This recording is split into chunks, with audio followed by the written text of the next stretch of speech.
This is a photo of my great-grandfather, William McVitie, taken in 1910. He began life as a prospector and discovered a huge vein of nickel near Sudbury, then went on to develop the first hydroelectric power generating stations in northern Ontario. He had a large family, 5 sons and 2 daughters. 2 of the sons were very close, Stan and Edison. Ed was named after my great-grandfather's friend and business partner, Tom Edison. Stan and Ed studied engineering at Queen's University together. They were tall, strapping young men. They played football and hockey, trained as cadets, and after graduation went to work for their father developing hydroelectric plants near Sudbury. When war broke out, Ed enlisted in the Royal Flying Corps. Stan, 2 years older, had become engaged to the lovely Margaret MacDonald and remained in Canada. They married in 1915, and their daughter Maggie was born 18 months later. Ed flew combat missions until the summer of 1917. He suffered from PTSD, resigned his commission, and returned to Canada in 1918. After the war, they both resumed their work building power plants. 1919 promised to be a wonderful year. However, Margaret contracted TB that year, and she and little Maggie went to live with her parents in St. Mary's, Ontario for the winter. Stan continued his work up north, but missed them both terribly, writing daily. On January 31st, 1920, he wrote, "First, Margaret dear, I must tell you not to hold this letter close to your face when reading it, for I have a touch of grip. It just showed up after dinner today. I think I had better stop now and get myself to bed. I want to have a good night of it as I feel rough.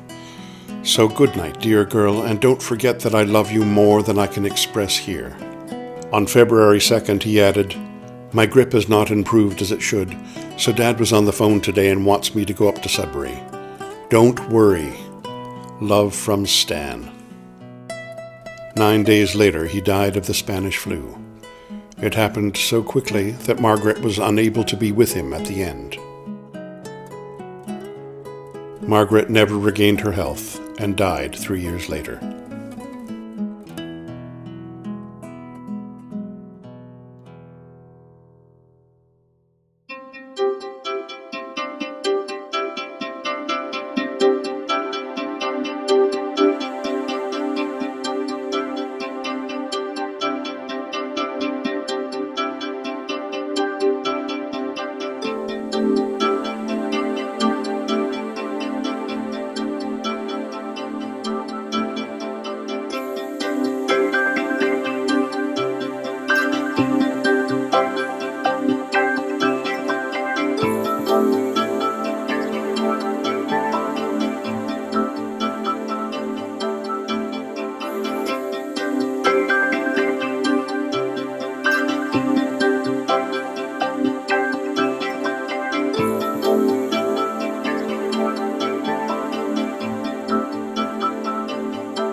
I am so happy now with the magic of finding things out that we didn't know before. There's a real authenticity about that kind of discovery that the kids have.